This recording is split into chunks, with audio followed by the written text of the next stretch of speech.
शांति के सबसे बड़े सूत्र की चर्चा करने जा रहे हैं। क्लाइमैक्स। इस बात को खूब गौर से पकड़ना, हमारे जीवन में जितने भी तनाव हैं, अशांति और बेचैनियां हैं, उनकी मुख्य वजह है अस्वीकार। जो है जैसा है हम उसको स्वीकार नहीं कर रहे, हम उसको रिजेक्ट कर रहे हैं और हम कह रहे हैं ऐसा नहीं, ऐसा होना चाहिए था, ये ठीक नहीं है, वो गलत है। यह ना हम केवल बाहर के व्यक्तियों पर, वस्तुओं पर, परिस्थितियों पर, घटनाओं पर लागू करते हैं, बल्कि हम खुद के साथ भी ऐसा ही कठोर व्यवहार करते हैं। विशेषकर धार्मिक लोग, अपने आप को आध्यात्मिक समझने वाले, वे स्वयं के प्रति भी बहुत कठोर हो जाते हैं। मुझे ऐसा होना चाहिए, मेरे भीतर ये गलत है, ये नहीं होना चाहिए, वो नहीं होना चाहिए, मैं अपने आप को बदल के रहूँगा। साधारण संसारी दूसरों पे नाराज रहता है, दूसरे गलत हैं। धार्मिक आदमी दूसरों पे तो है ही नाराज, परमात्मा पे भी नाराज है और अपने पे भी नाराज है। वो अपने को भी नहीं स्वीकार कर रहा। मेरे मन में ऐसा क्यों है, मेरे हृदय में ये क्यों आया, ये तो ठीक नहीं है। वो पीछे पड़ा है अपने आप को ठीक करने के। हम दूसरों को ठीक करने की कोशिश करते हैं, सुधारने की कोशिश करते हैं, उसमें हम तनावग्रस्त होते हैं।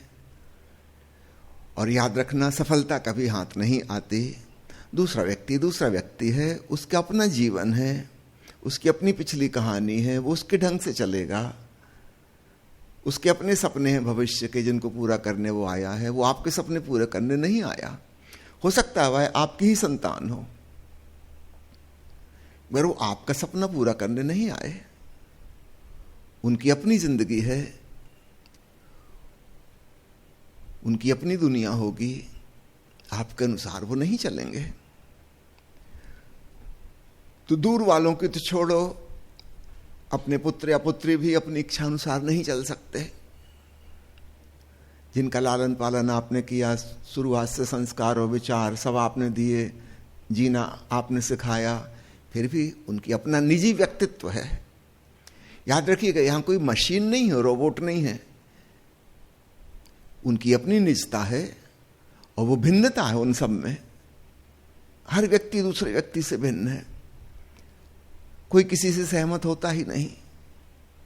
पति पत्नी साथ रहते रहते 40 साल 50 साल हो गए, सहमत नहीं होते किसी बात में।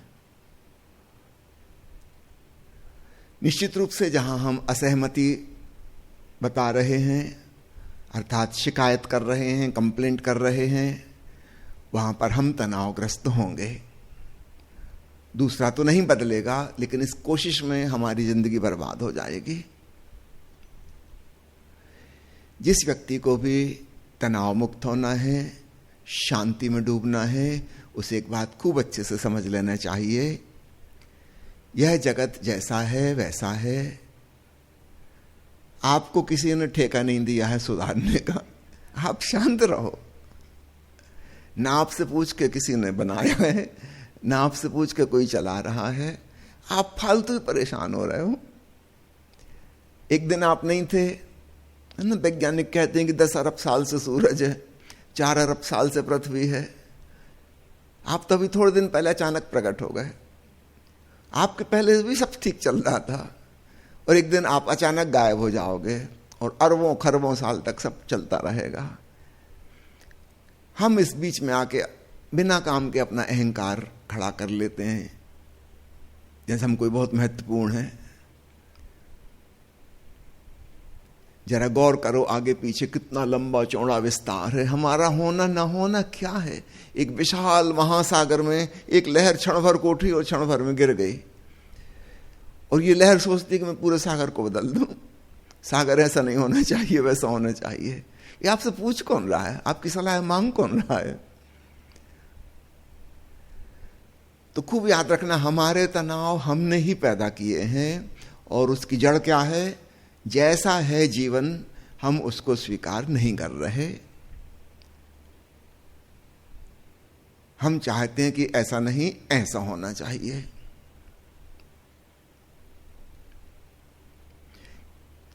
जैसे ही हम स्वीकार कर लेंगे, अचानक हम पाएंगे हम शांत हो गए, हम वर्तमान के क्षण में आ गए। वो जो भविष्य की कामनाएं थी कि ऐसा हो वैसा हो, वो सब वाष्पीभूत हो गई। अतीत पूछ गया, भविष्य गायब हो गया, वर्तमान का यह क्षण रह गया। और अत्यंत संवेदनशीलता में हम बहुत प्रसन्नता और शांति की भाव दशा में होंगे। जो है सो है, जो नहीं है सो नहीं है। दूसरी चीज, हमारे एक्सपेक्टेशन, अपेक्षाएं हमें दुख देती हैं और तनाव पैदा करती हैं। ओशो के प्रवचन में एक पागल सम्राट की कहानी आती है, मुझे बड़ी प्रिय है वह कहानी। उससे हमारे मन का पैटर्न समझ में आता है कि कैसा पागलपन हम पे सवार है।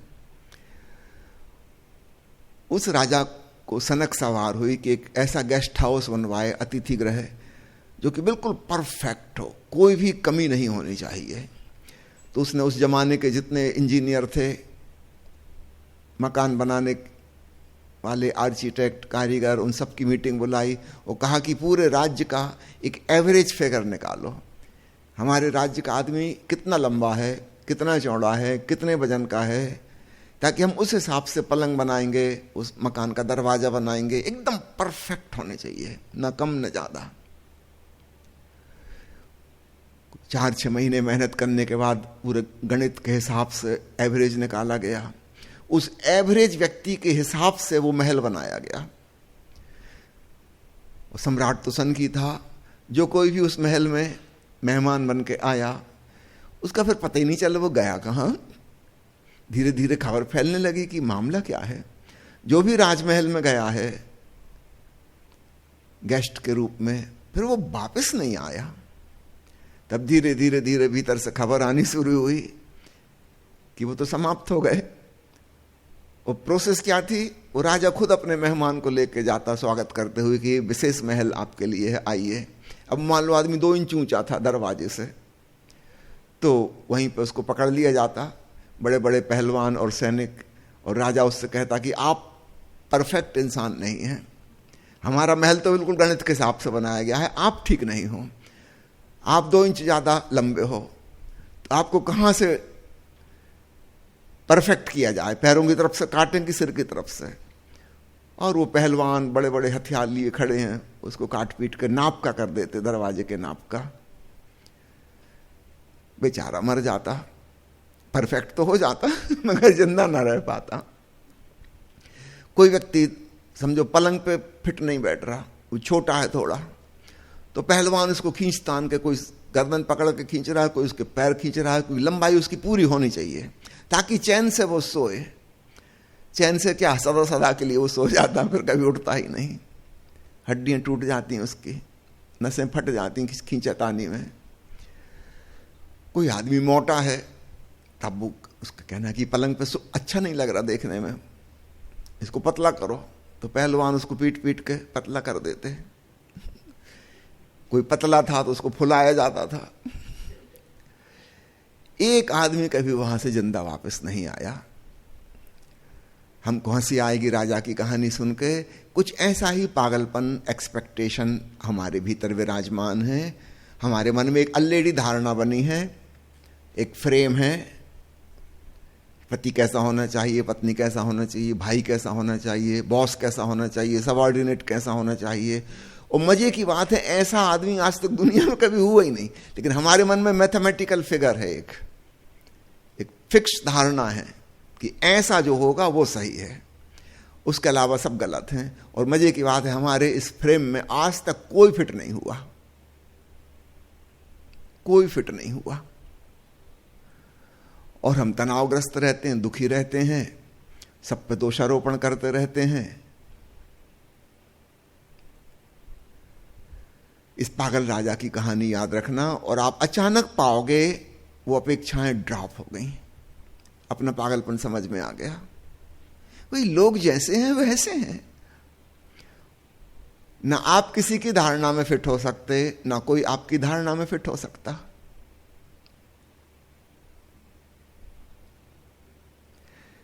लेकिन इस धारणा को रखने की जरूरत क्या है? ये हमने कभी सोचा ही नहीं। वो पता नहीं कहां से बचपन में धीरे धीरे हमारे मन में एक धारणाएं बन गई सब चीजों की, किसको कैसा होना चाहिए। सावधान। हम जिसे आदर्शवाद कहते हैं वो इसी प्रकार के परफेक्शनिस्ट लोगों की धारणा है। दुखी होना हो, मन में खूब अच्छे अच्छे आदर्श रखो, आप उतनी ज्यादा दुखी हो जाओगे। जितना आदर्शवादी आदमी, जितना परफेक्शनिस्ट आदमी, उतना ही परेशान। उसे कुछ अच्छा ही नहीं लगता।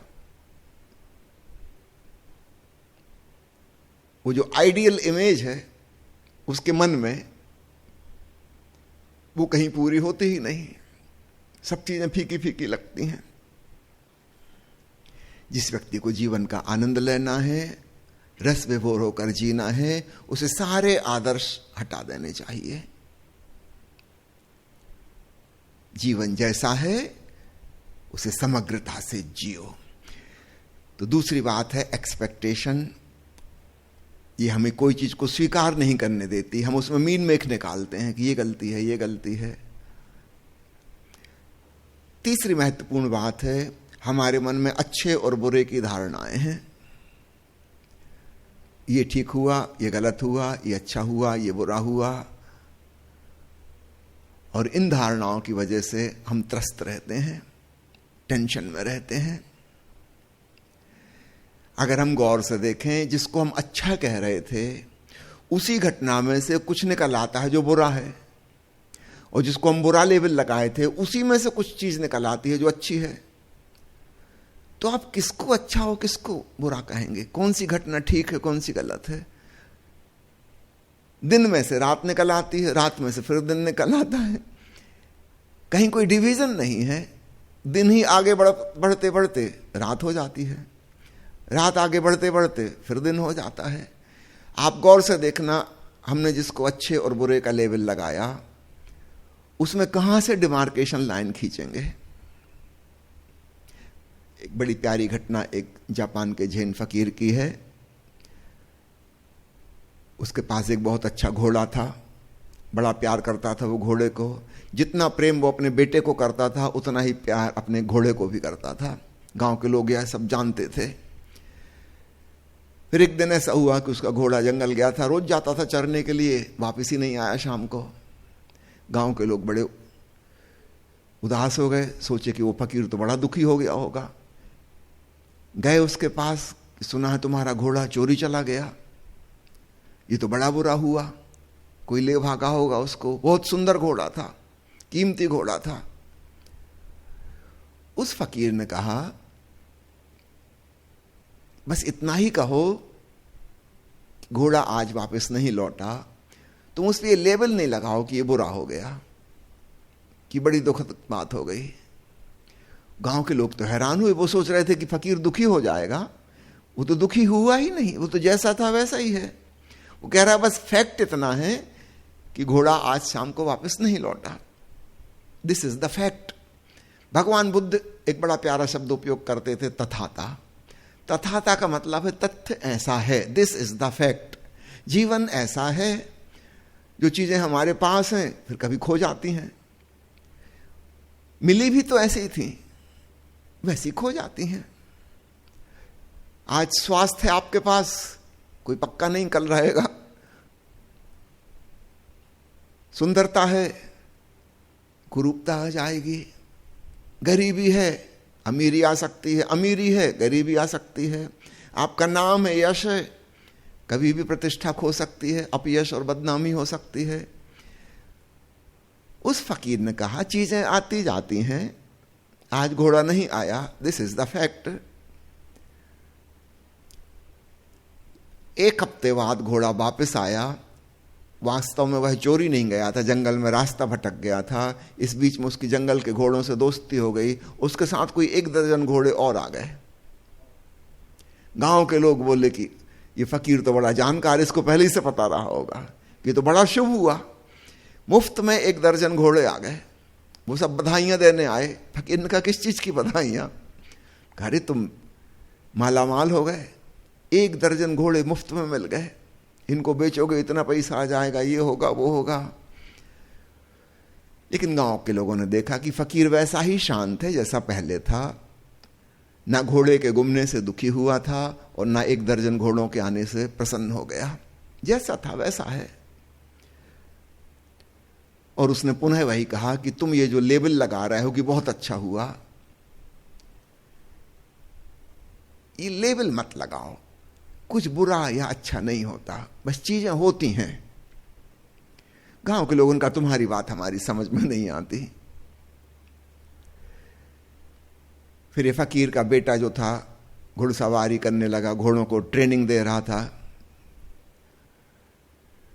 ट्रेनिंग देते देते एक दिन एक जंगली घोड़े ने उस बेटे को पटक दिया, उसकी टांग टूट गई दोनों, वह अपाहिज हो गया। उस जमाने में टूटी टांग का इलाज नहीं होता था। गांव के लोग फिर आए, सोचा कि फकीर बिल्कुल उदास हो गया होगा, जवान बेटा, दोनों टांगें टूट गई, जिंदगी भर बेचारा अपाहिज लाचार रहेगा, कैसे गुजरेगी इसकी जिंदगी। वो सब अपना शोक प्रकट करने के लिए आए। फकीर ने कहा इसमें शोक की कौन सी बात है, तुम लोग अजीब हो, जब घोड़ा गुम गया था तब तुम दुख प्रकट करने आए थे, फिर 1 दर्जन घोड़े आ गए, तुम बधाई देने आए थे, अब उन्हीं 1 दर्जन घोड़ों ने मेरे बेटे की टांग तोड़ दी है, अब तुम फिर दुखी हो रहे हो। सब चीजें लिंक हैं आपस में, एक सीक्वेंस में तुम देखो। तो उन्हीं घोड़ों की आने की तुमने बधाई दी थी, अब उसमें से एक घोड़े ने मेरे बेटे की टांग तोड़ दी, पटक दिया उसको जोर से। चीजें जुड़ी हुई हैं, किस चीज की तुम बधाई दोगे और किस चीज पर शोक प्रकट करोगे। उस फकीर ने कहा जैसा शांत में पहला था वैसे ही अभी हूं। हाँ, ये तथ्य है कि बेटे की टांग टूट गई, बड़ी तकलीफ में है, दिस इज द फैक्ट, तथ्य ऐसा है तथाता। लेकिन इसमें से सुख या दुख निकालना हमारे इंटरप्रिटेशन की वजह से होता है, हमारी व्याख्या, हम उस घटना की कैसी व्याख्या करते हैं। उस फकीर ने कहा मैं कोई भी व्याख्या नहीं करता। फिर कुछ दिनों की बात है, पड़ोस के सम्राट ने इस राज्य पर आक्रमण किया जहां फकीर रहता था। ये राज्य की सेना छोटी थी और सम्राट ने आदेश दिया कि जितने भी जवान लोग हैं वे सब सेना में भर्ती होंगे कंपलसरी, तभी हम लड़ पाएंगे उस दुश्मन से, नहीं तो लड़ नहीं पाएंगे। तो गांव के जितने युवक थे सबको जबरदस्ती सेना में भेज दिया गया। यद्यपि पक्का नहीं था कि जीत पाएंगे, क्योंकि दुश्मन बहुत बड़ी सेना लेके आया था। हो सकता है ये सब गांव के युवक शहीद ही हो जाएं, शायद इनकी लाश ही वापस लौटेंगी। लेकिन फकीर के बेटे को सेना में भर्ती नहीं किया गया क्योंकि वो तो लंगड़ा था। गांव के लोग हाहाकार करते हुए फकीर के पास आए कि तुमने ठीक ही कहा था कि अच्छे बुरे का लेबल ना लगाओ, अरे तुम कितने सौभाग्यशाली हो, तुम्हारा बेटा तुम्हारी आंखों का तारा कम से कम तुम्हारे सामने तो है, हमारे बेटे तो गए, अच्छा हुआ इसकी टांग टूट गई, कम से कम तुम्हारे साथ जिंदगी भर रहेगा, तो हमारे बेटे तो अब कोई उम्मीद नहीं है कि वो वापस लौटेंगे, तो शहीद ही हो जाएंगे। फकीर ने कहा जरा गौर से देखो फिर से सीक्वेंस में, तुमने जिस चीज को बुरा कहा था अब फिर वो अच्छी लगने लगी, अच्छा हुआ टांग टूट गई थी। तुम कितने जल्दी लेबल लगाते हो अच्छे और बुरे का। जब हम लेबल लगाते हैं हम उत्तेजित हो जाते हैं, सुखी अथवा दुखी हो जाते हैं। याद रखना, सुख और दुख दोनों उत्तेजनाएं हैं। पुनः दोहरा दूं, सुख और दुख दोनों उत्तेजना हैं। इन दोनों के पार शांत चेतना है। अगर हम कोई लेबल न लगाएं घटनाओं पे, सौभाग्य और दुर्भाग्य, खुशकिस्मती बदकिस्मती, अच्छा और बुरा, होना चाहिए था नहीं होना चाहिए था, चीजें जैसी हैं उनको वैसा स्वीकार कर लें तो हम पाएंगे हम शांत रहें। कोई चीज हमें उद्वेलित नहीं करती, हम टेंशन में नहीं आते। भगवान बुद्ध इसको कहते थे तथाता, एक स्वीकार भाव, जैसा है। हम विचलित नहीं होते। और यही बात फिर स्वयं के ऊपर भी लागू हो जाती है। हम जैसे हैं तो हैं, अपना भी स्वीकार हो जाता है तो दूसरों से शिकायत गई, परमात्मा से शिकायत गई, और अंततः स्वयं के प्रति भी जो शिकायत रहती है कि मुझे ऐसा होना चाहिए था, वैसा होना चाहिए था, ये मेरा आदर्श है, वो सब भी ड्रॉप हो जाता है। हम आदर्शवादी नहीं होते, फिर हम तथ्यवादी होते हैं। और सदाबहार शांति हमारे भीतर रहती है। अभी भी सब कुछ वैसे ही होता रहेगा दुनिया में जैसा होता था, लेकिन अब हम वो इंटरप्रिटेशन उसका नहीं करेंगे, हम कोई व्याख्या उसकी नहीं करेंगे, क्योंकि हमें समझ में आ गया कि हमारी व्याख्या से हम दुखी होते थे, तनावग्रस्त होते थे। समझो शाम का समय है और सूरज डूब रहा है, और आपके मन में विचार आएगा कि अभी नहीं डूबना चाहिए, तो मेरा एक फलाना काम पेंडिंग पड़ा था, तो अंधेरा हो जाएगा, काम नहीं हो पाएगा। क्या आपके चाहने से सूरज नहीं डूबेगा, रुक जाएगा थोड़ी देर? नहीं होगा ना। सूरज को पता भी नहीं हमारा,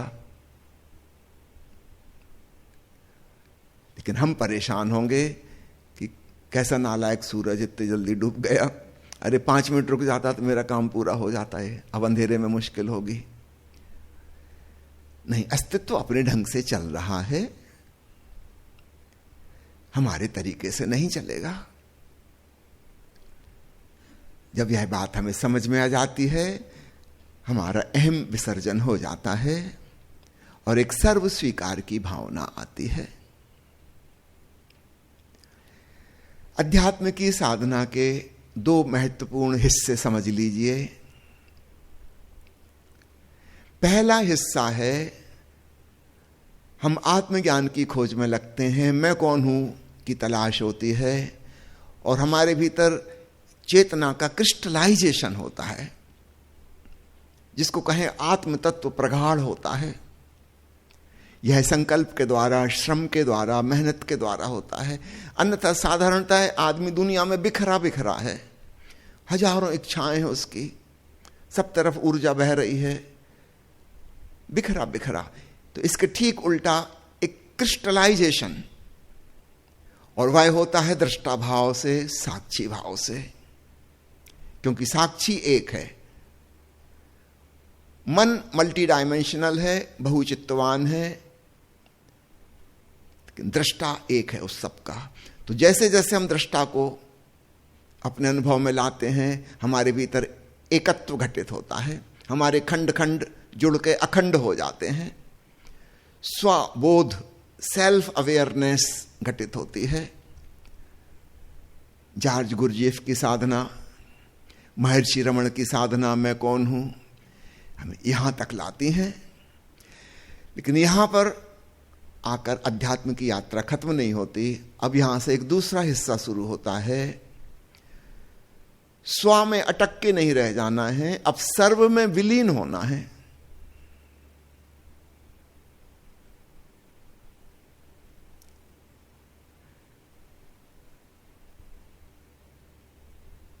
मैं क्या हूं यह जान लिया, यहां पे अटक मत जाना। बड़ी शांति है, अखंडता है।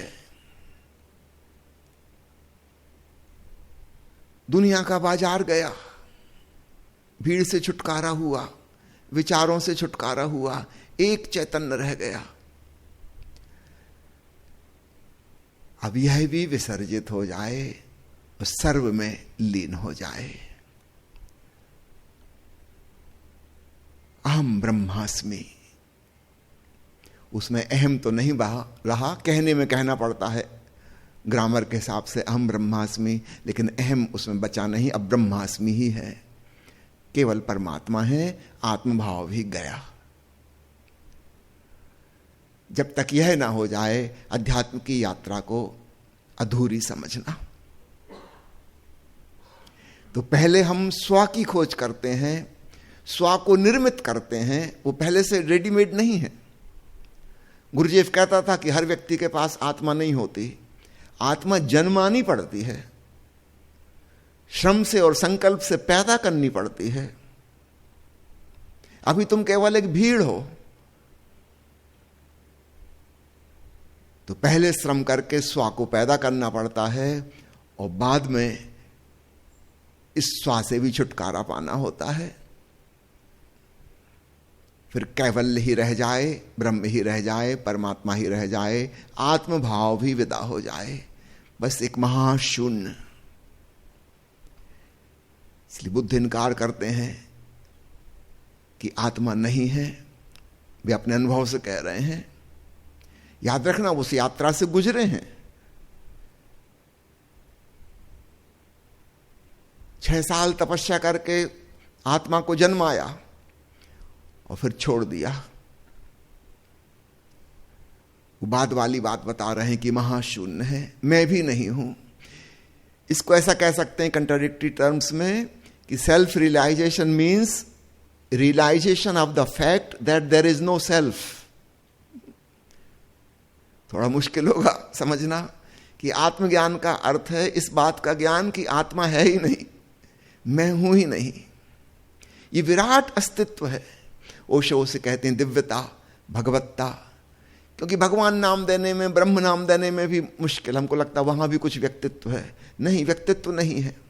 There is no personality, only a quality of divinity, godliness. God की बजाय godliness, not a personality but a quality. और वो हमारी व्यक्तिगत नहीं है, वो पूरी एग्जिस्टेंशियल है।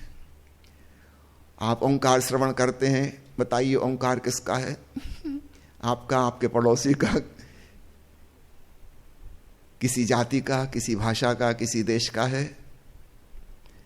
कहां से कहां तक आपका है, कहां से दूसरे का शुरू होता है? नहीं, वह नाद ब्रह्म है। ब्रह्म में कहीं कोई सीमा रेखाएं नहीं खींच सकते।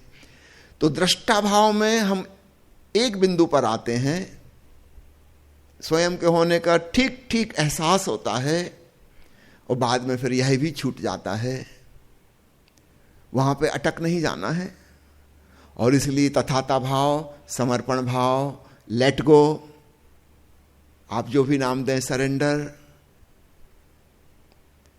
अहम विसर्जन। हमारे देश में अद्भुत प्रथा है। अभी थोड़े दिन पहले गणेश चतुर्थी आई, कितनी मेहनत से लोग मूर्तियां बनाते हैं, सजाते हैं, खूब भाव से पूजा पाठ करते हैं, प्रार्थना करते हैं, आरती उतारते हैं, उत्सव मनाते हैं और 10 दिन बाद जाके पानी में विसर्जन कर देते हैं। ऐसा किसी अन्य धर्म में नहीं होता कि बनाया भी और फिर मिटा भी दिया। इसको एक चीज का प्रतीक समझना। ऐसे ही हमको अपने भीतर पहले स्वयं को निर्मित करना है और फिर स्वयं से छुटकारा भी पाना है। वो हमेशा हमेशा के लिए नहीं है, थोड़ी देर के लिए ठीक। इसलिए साक्षी की साधना आरंभिक साधना है, तथाता की साधना लेटर हाफ, बाद वाला। तो दृष्टा भाव पूर्वार्ध है साधना का और समर्पण भाव उत्तरार्ध है, और दोनों से मिलकर पूरी यात्रा होती है। यह जानना हर साधक के लिए जरूरी है, क्योंकि काफी खतरा है हम आधी चीज करके ही, निश्चित रूप से बड़ी प्रसन्नता होगी, शांति होगी, उसमें लगेगा कि मंजिल आ गई। नहीं, अभी भी पूरी मंजिल नहीं आई, काफी दूर आ गए, अभी और आगे जाना है। तो ज्यादातर प्रवचनों में दृष्टा भाव का, साक्षी भाव का, ध्यान साधना का उपदेश दिया जाता है, क्योंकि नए नए लोगों से बात कर रहे हैं तो उनको तो वहीं से शुरू करना पड़ेगा, ABCD से। उनको बहुत दूर की आगे की बात बताने से क्या लाभ, जब वहां पहुंच जाएंगे तब बताएंगे। जो लोग दूर तक आ गए हैं अब उनको बताना होगा, अब इसको भी ड्रॉप करो। जिसको तुम स्वयं का होना कह रहे हो, आत्मा कह रहे हो, उसमें अस्मिता, अहंकार की छाया अभी मौजूद है।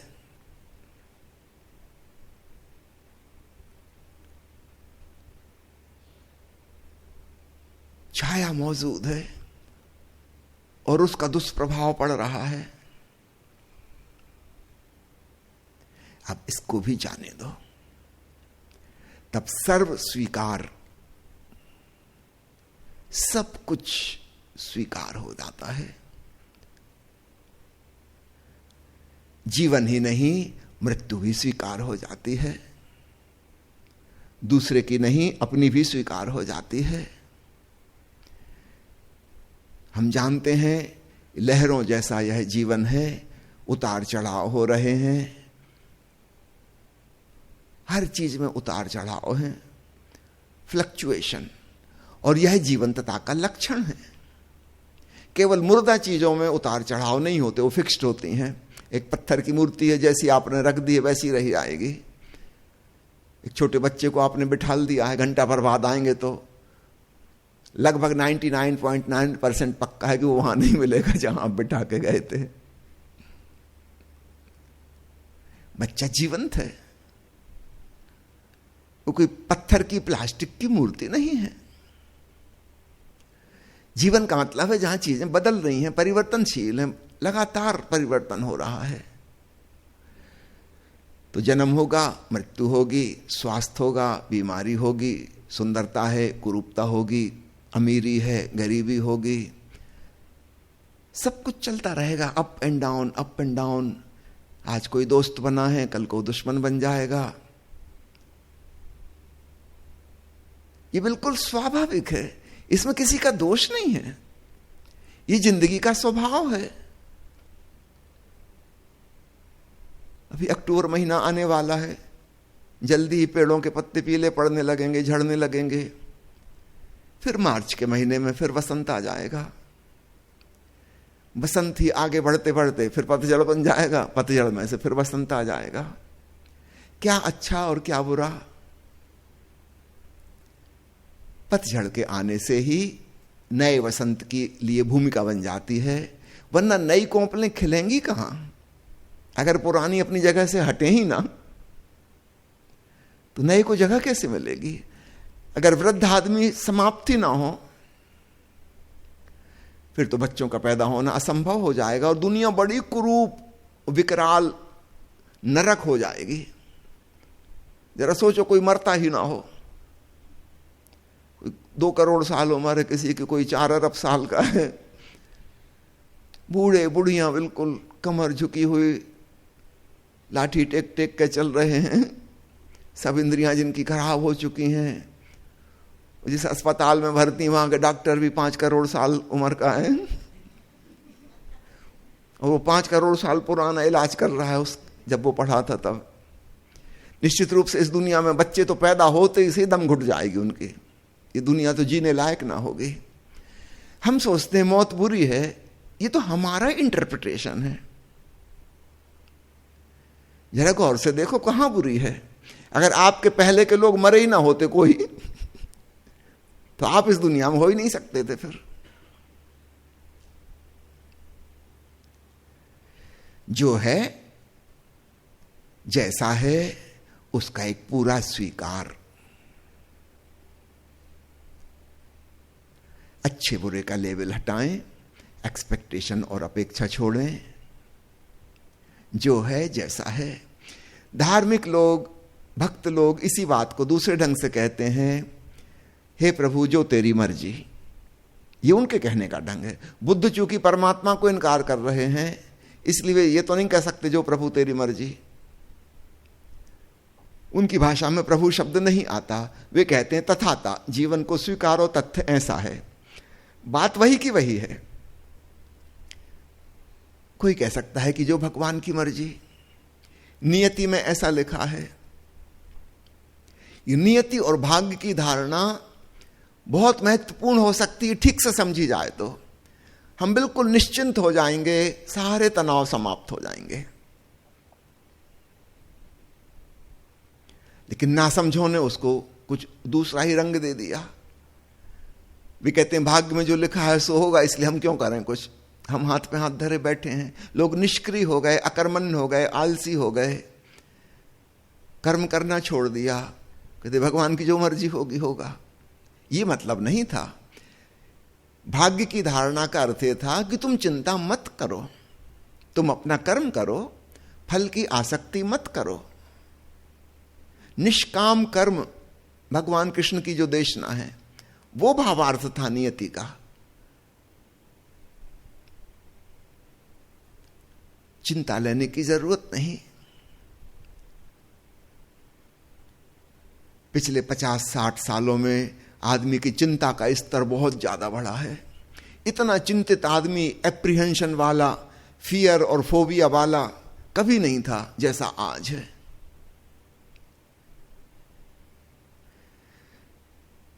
खासकर पूरब में लोग नियति की धारणा के अनुसार जीते थे कि जो लिखा है सो होगा। कबीर साहब कहते हैं होनी होए सो होए। अपना कर्म करते चलो, भविष्य की चिंता करने की जरूरत नहीं। यह धारणा थी भाग्य की। आधुनिक जगत में पश्चिमी प्रभाव से धीरे धीरे हमारी भाग्य की धारणा छूट गई हमसे। 2-3 पीढ़ियां ये जो बीती हैं पिछले 50-60 साल में, इसमें धीरे धीरे हम कहने को ही भारतीय रह गए हैं। हमारी बुद्धि भी पश्चिमी हो गई है और जैसा तनाव वहां है वैसा ही धीरे धीरे पूरब में व्याप्त हो गया है। भले ही गांव में अभी नहीं हुई है बात, लेकिन शहरों में तो लगभग वैसा ही हो गया है जैसा पश्चिमी मुल्कों में है। हर आदमी टेंशन में है। प्यारे मित्रों, इस बात को गौर से समझना। इस विराट जगत में हम हैं कौन टेंशन लेने वाले? Just relax and enjoy this moment.